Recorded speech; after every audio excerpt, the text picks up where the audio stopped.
What's going on, everybody? TheKennyDubz here with another Megaman.exe character overview video. Today we're going to be taking a look at Megaman.exe because he released in the global version on Wednesday, but with no prior knowledge of the drop of the character. I did not have this video prepared in advance like I usually do, so let's get into the character. Alright, so here we are taking a look at Megaman.exe here. And one thing that I really don't like about Megaman.exe is that he sounds the same as Megaman.exe, and I think he has like some of Lan's voice lines included in his kit. Which I guess the Lan is fine, but I thought he'd have like, you know, a little bit like a more sinister sound effect because he's making using character by the power of dark chips. But that's just a minor thing. Anyway, let's take a look at his skills. First up, we have Dark Sword, cause 207% attack damage on targets within range, but you will become confused with auto-aim disabled temporarily due to the bug. This state cannot be removed and ignores preventative shield. The secondary part of that really sucks because it ignores preventative shield, but that makes 5% from being entirely busted. I do like the inclusion of the confusion because if I remember correctly, that was the effect of Dark Sword in the Battle Network games. That's pretty cool there. You have a pretty good attack there, very nice attack damage. So let's take a look at the modifier chips. We have power increase the damage rate by 25%, but extend the duration of confusion bug by 1 second. Oh, does it tell me how long the confusion is here? Well, okay, so the confusion is 2 seconds. This will make it 3 seconds, but you increase damage by 25%. Chip modification reduces the duration of confusion caused by the bug by 1 second. So this would be a 1 second confusion here. And here we have Melee Mastery, increase the damage by 20% when equipping a melee weapon. So that's very nice there, so you'll be able to amplify your damage while using Dark Sword if you have a melee weapon equipped, which, you know, kind of makes sense. Alright, so next up we have Dark Thunder, release a chasing ball of lightning that ignores terrain and causes damage equal to 168% of your attack. The attack also will make the target immobile, but you lose 2% HP to the bug. I don't remember if you took damage due to Dark Thunder. I'd have to look at that again. But I do like the losing HP portion because you did actually lose your HP for using dark chips in general. Like your max HP is permanently reduced by 1.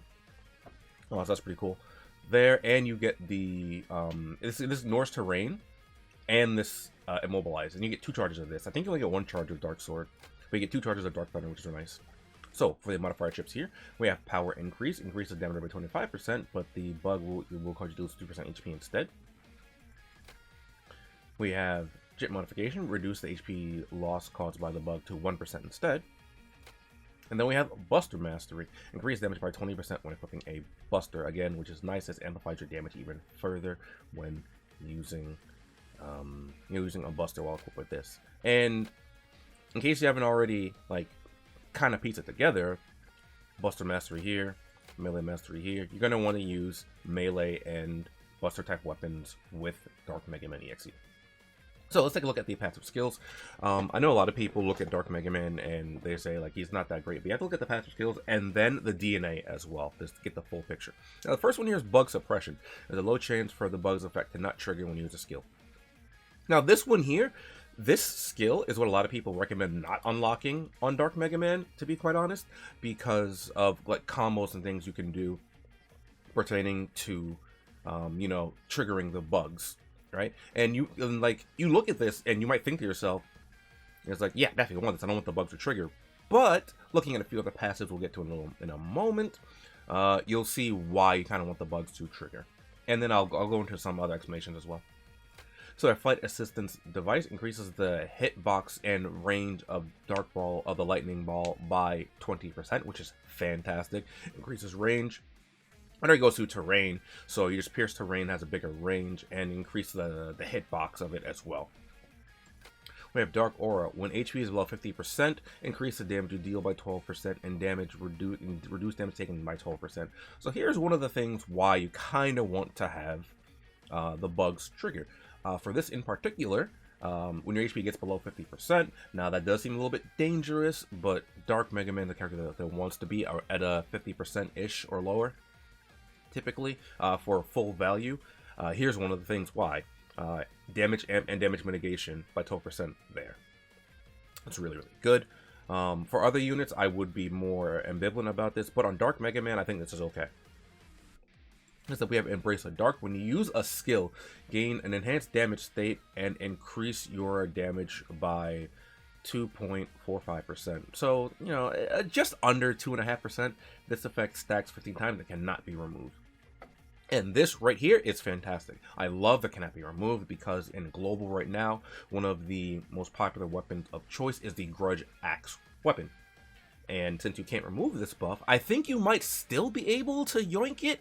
I'm not entirely sure on that interaction because I feel like I've had interaction before where something couldn't be removed, but you can still take it away from someone. I think the logic was that you're not removing it entirely, you're just switching who has it, so it's not removing it. I don't remember. But you won't be able to get rid of this with like Scourge from Nightmare Zero or Zero Nightmare or Criminal Zero or other characters that have interference, so that's really, really nice. Then we have Dark Temptation. Increase the effects of Dark Aura by 30% here, so you get about 15% on the Dark Aura and on the damage and damage mitigation there, so that's fantastic.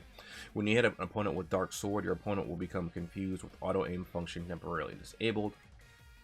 So here, this allows it so that the opponent also becomes confused with Dark Sword, and that, again, that kind of makes you really tempted to get bug suppression. But something that you can do without having bug suppression is you can use this to trigger your Sting Chameleon chip on demand. And the reason that's good is because you can trigger, if you like, let's just say you're fighting a Megaman.exe, because that's probably one of the easier ones I can think of right now, at least in global. If you hear him, or like you're just anticipating the Step Sword incoming, you use Dark Thunder, you trigger your Sting Chameleon chip as you know, as you lose the damage, and then you're just immune to damage, right? So that's just something you can do. And you also, like I said, you also want to lose HP for Dark Thunder to get full value out of Dark Mega Man. But the Dark Sword is kind of the confusion there. I'm just like, I don't really need that, so you won't be able to lock on to enemies. But I think that's okay. It is moderately annoying, but you can kind of zone the enemies away with the Dark Thunder, and then you can finish them off with the Dark Sword. In an ideal situation, anyway, right? Like, if you're not in an ideal situation to do that, well, you might have to use Dark Sword a bit early, like if you get close to them, and then maybe you could follow up with a double Dark Thunder because you get 2 charges of this. But now let's take a look at the DNA, because the DNA is where it gets really good for Dark Mega Man. And here we are at the first DNA, Weapon Expert. This should look very familiar for any of you who have any critical knowledge of Zero Nightmare or Dynamo. When you keep a buster and a melee weapon at the same time, reduce damage taken by 30%. That's really good, right? That's just inherently a 30% damage mitigation for just simply existing with these 2 weapons on, right? And then on top of that, you get your damage mitigation once you're below 50%, you get 12% more damage mitigation. Then you have 42% just inherently, right? So that is really, really great. We've already seen some Zero Nightmare builds. Well, I say but Zero Nightmare builds that are known to just take like 1 damage from, or single-digit damage from attacks, you know, and that's really, really interesting to do. So I kind of like that. It's a bit more of a niche thing, but it's something that you could definitely do. Here we have Auxiliary Positioning Chip, increase the flight speed of Dark Thunder by 50% and increase the tracking effect. So Dark Thunder already gets 20% range and a bigger hitbox. And now it gets a 50% increased flight speed and tracking effect. That's really, really nice as well. So that's great for Dark Thunder. And then here we have Shroud of Darkness. When using Dark Sword, you gain a preventive shield that protects you from all status effects. This effect can only trigger again when after a 6-second cooldown. When using Dark Thunder, you get a shield that protects you from 96% of attack damage. This effect can only be used again after a 6-second cooldown. Again, really, really nice. The downside is that the bugs, the confusion bug ignores the preventative shield, but you can still use preventative shield from other, against other things. Now, again, I don't like how it says all negative side effects, because we already know that's not true. Some things ignore preventative shield. As a matter of fact, Dark Sword's bug ignores preventative shield as it is, so there is that. But when using Dark Thunder, you get a shield, which is fantastic. So not only do you have a shield, you have your inherent defense buffs as well, which makes you even tankier to deal with, which is fantastic. And then finally, let's take a look at the DNA. First up, we're going to take a look at the unique DNA. It's undue advantage when causing, immobilize, or hitting a target that is immobile. Remove all positive status effects. Really, really nice there. I like that. That's very, very nice. However, we have some other very, very good things in here as well.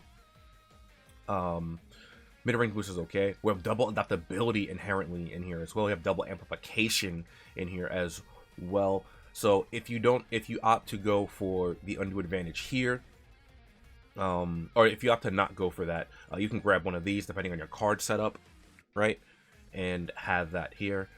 And because you naturally want to have a buster melee weapon equipped anyway, well, it's going to be pretty good to have double adaptability, because that's another 10% damage reduction. So that's 40% just from your DNA alone. That would be 40% inherent damage reduction. Fantastic right there. You have some other stuff as well. You have Play Sentinel 2. I don't think you have Play Sentinel 3. You have Play Sentinel 3 as well as an option. But if you're gonna use Player Sentinel, like I think you would just use double adaptability instead, because that's just better. It's 10% as opposed to 8%, and this doesn't limit you to just PvP scenarios. You could easily use this in PvE scenarios as well, which is very, very nice. And over here we have some other things. Again, undue advantage. You can stack some no skill resistance there, which is quite nice. But you also have immobilize special attack, which is great. Confusion special attack, which is also decent. I like the immobilize one a lot more, because if you hit a target, if you're confusing a target with Dark Mega Man, you're likely using your Dark Sword. Using your Dark Sword, you're not gonna have your lock on, so you won't be able to easily attack the target.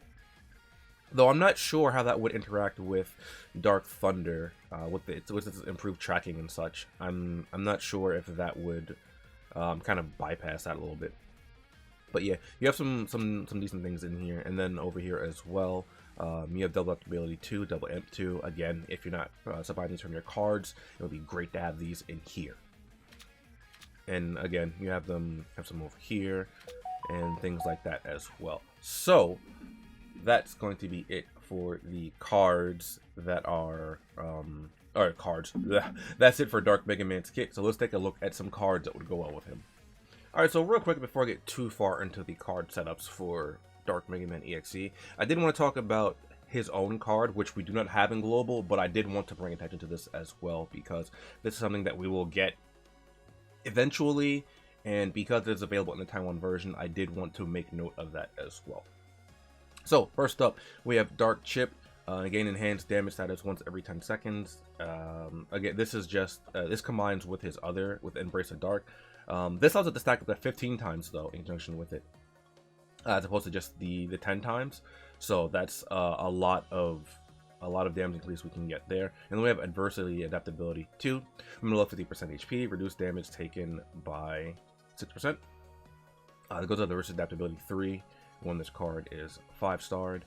And that'll be minus 8% when below 50% damage. So that will be good as well. The color code is red, red, blue, though, which kinda is kind of Monka-esque, because that means that you won't, if you're using this card, you won't be able to combo it with Elite Hunters, and Elite Hunters is a fantastic card for units that use Buster and Melee. But you can combo it with at least one copy of it. You just won't be able to have 2 copies of it. But I did want to bring attention to this because this is Dark Mega Man's, unique card. Alright, so over here, at the actual card section, Akuma would pair well with the Dark Mega Man card, actually. Because of the Master of the Fist. It also triggers with red, red, blue, so that's fantastic there. You could put, your generic things will player killer as well. on this. But for more things that are available in the global version, you definitely want Elite Hunters. Double Elite Hunters is going to be the way to go. I think as of right now, until he gets his own card, then you might have to change things a little bit. Even with his own card, like I said, it's going to depend a little bit on what you're going to do with your DNA, because you can get double amp and double adaptability from Elite Hunters, double 3, and you can get double 2 as well, and then you combo that with with something else.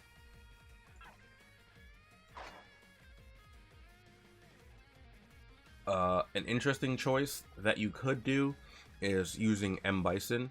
And I say interesting for M Bison because it has confusion resistance over, well, it's over there, you see it.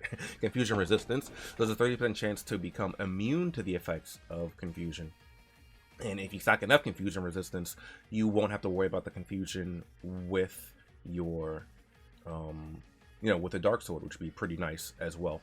So then you can just freely use Dark Sword because you won't be affected by it because you have confusion resistance.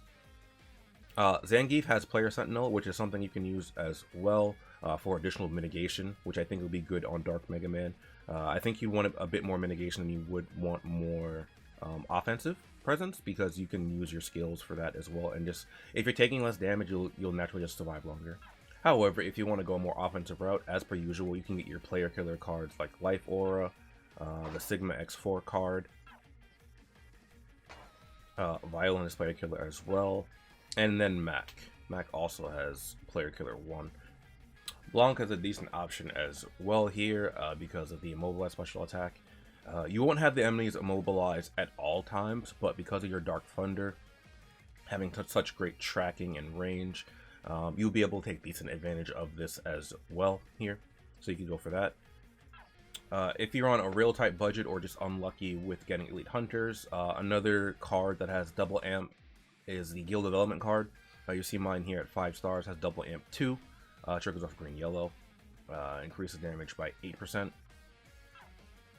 And if you have it at less than 5 stars, it is level 1 by 6%. Successfully completed also has double amp for Buster Melee as well, which is blue-green. You can trigger off that. That's a decent option. Alright, I couldn't really find a good card with it, but Player Sentinel is another option that you could use as well. I mentioned it when I was talking about the DNA, but Player Sentinel is something you can use as well. Even though I had said that I think double amp or double adaptability is better. If you're lacking things with double adaptability or double amp, Player Sentinel is a fine option as well that you could use with the ISOC card, or other cards that have it as well. Alright, so moving on over here to some weapons that work well with Dark Mega Man. Again, he prefers Buster and Melee type weapons, so since he prefers both of those, decent option would actually be the Air Buster. Just because the Air Buster gives you a speed boost, you're not necessarily using this because it's a good weapon, you're using this because it's a buster and it gives you speed. And that's it. It's a buster that gives you speed so that you can chase down your opponents more easily. I personally like sniper busters. So you can use like Explosive Bolt, and Explosive Bolt is really nice because it has not only insane range, but it has access to the player killer passive here, which is very, very nice as well. So I really, really like that. You can use Sniper Buster as well, but you get so much more range from this, and it has player killer inherently. Sniper Buster isn't a bad option. Sniper Buster, Destructive Laser as well, if I find it. Yeah, Destructive Laser is also a good option for that. As for melee weapons, usual suspects. Nightmare, fantastic option. It's just Nightmare. Berserker Greatsword, again, fantastic option if you don't have Nightmare. Ancient Relic is also a decent option as well. And if you're using Ancient Relic on Mega, you probably want to use Speed Rune, just because it gives you a burst of movement speed so you can chase down the opposition faster. So yeah, there's that. For PvE scenarios, Crimson Scythe is not a bad option.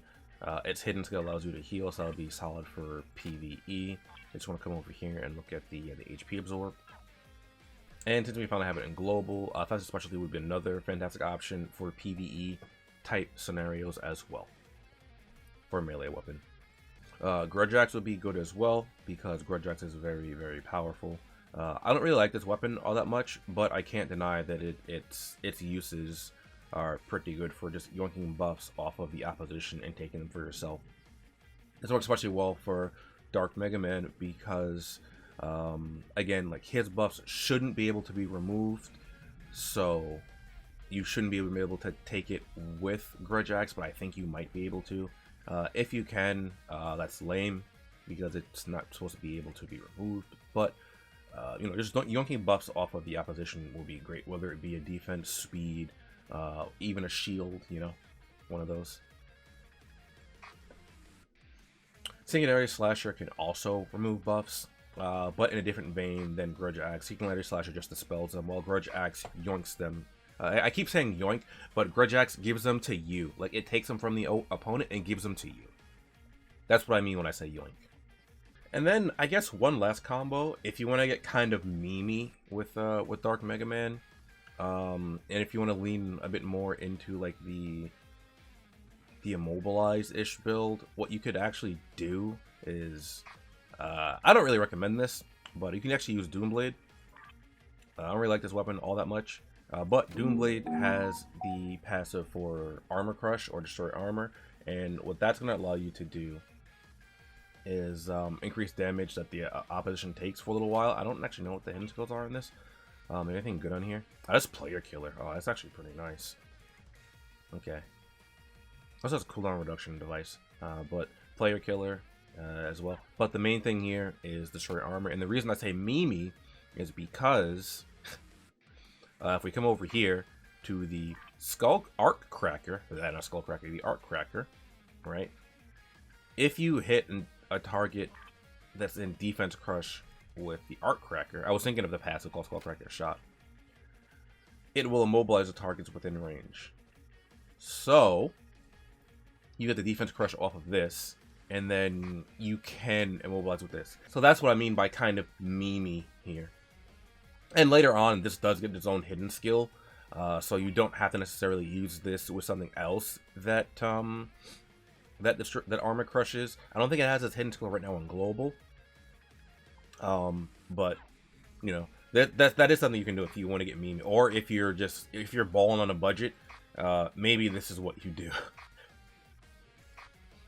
And this also gives you attack increase as well while you're hitting targets in a similar vein to Nightmare. So I mean, it's not all bad, I guess. It's just really, it's just not that effective. But I figured I would mention it just because, like I said, if someone's really on a budget. Alright, and that will do it for Dark Megaman.exe. He is a very, very solid unit.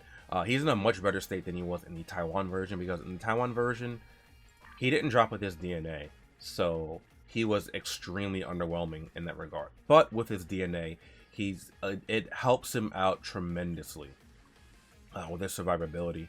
So at least in global, I think he'll be usable for a little while outside, you know, before we get too many of the broken units, right? I still think he's usable, but like he's very, very hard to use. But that can be said about like a lot of characters, right? But right now in global, I think he'll be fine. I think he'll be in a very good spot for a little while at the very least. Anyway, that's going to be it for this video. Hopefully you guys enjoyed. Hopefully this video helped you out with things for Dark Megaman.exe as well, whether you pulled him intentionally or unintentionally. As per usual, I just want to throw a quick shout out to the people that support me on Patreon and my YouTube channel members, as I appreciate you supporting me, allowing me to continue doing what I do. If you would like to support me on either Patreon or YouTube channel member, you can find information on that down below the video as well. And I will see you guys in the next video. Later.